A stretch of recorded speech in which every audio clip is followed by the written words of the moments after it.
Hey guys. So I have a little bit of an announcement to make. But before I get to that, I hope you bear with me because I want to talk about these four words that have been circling around in my head for a really long time for various different projects that I'm working on. And those four words are, what will people think? So for example, I'm doing this show called The Knee Plays with the Crossing. And I know people are going to show up to this performance. It's opening tonight, and they're going to expect me to be doing something that I excel at, which is singing. And I will be doing some of that, but I'm also going to be playing the violin, which is an instrument that I haven't picked up since I was 13, really with much regularity. So my proficiency level is pretty low. And I am thinking to myself, what will people think? And of course, the fear voice in my head is saying, oh, well, people are going to judge you for not being perfect at everything that you do.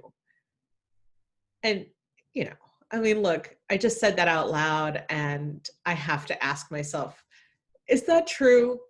Do I judge people for not being perfect? Of course I don't, so it seems like kind of an unattainable goal. But, what will people think? I'm working on this project, the Bodice Ripper Project, which is a one-woman show that I'm writing and producing.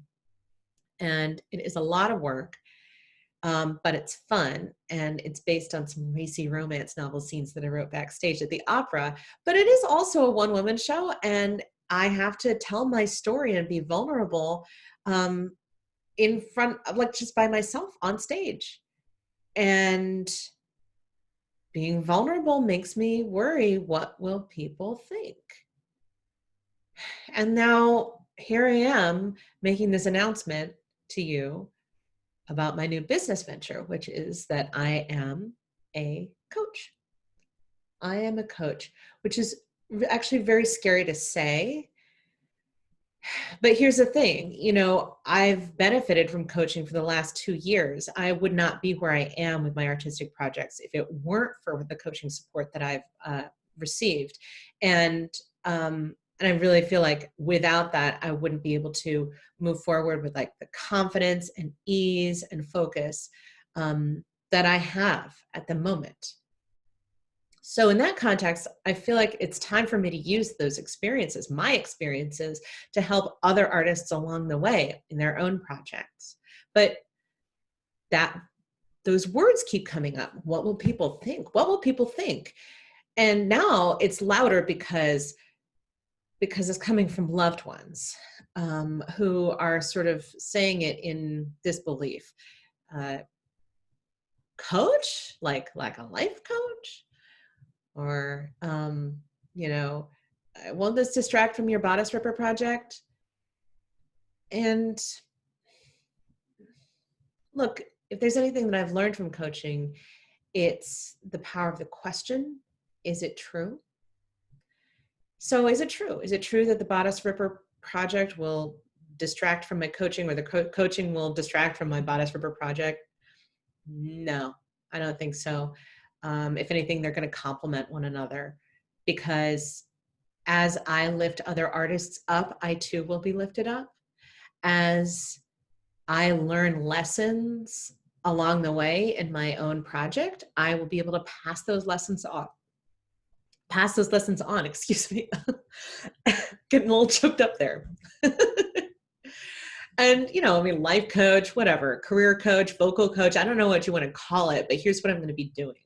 I have administrative experience, and I have performance experience, and I'm going to use that experience, my knowledge and skills, to help other people find clarity on their projects, other artists find clarity on their projects so that they can move forward with confidence and focus and administrative efficiency.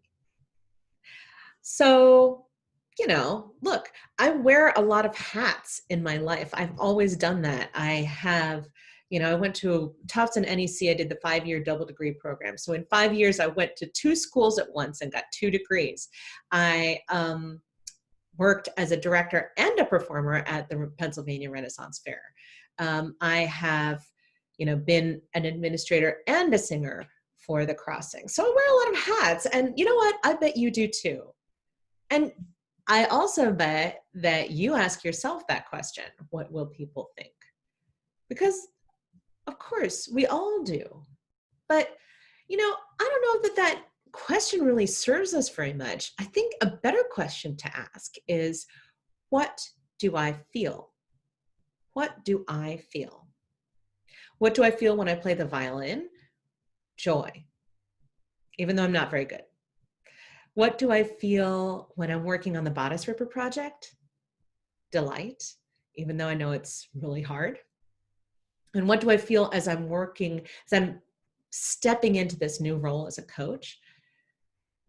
I feel gratitude because I know the impact that coaching has had on me, and I'm kind of excited to pay it forward and to help other artists, other people develop their own potential. So I'm curious, what are you feeling right now? When you're wearing these multiple hats, what are you feeling? Are you focusing on what's inside, or are you focusing on the outer world, what other people think? And you know what? If you are, that's fine. That's okay. You're not alone. I've been there for sure. But if you are, let me know. And let's look at how you can stop worrying about what others think and start focusing on yourself and putting your passions and your dreams first. Because I truly believe that the world will be a better place when all of us start realizing our dreams. And I really want to help make that happen.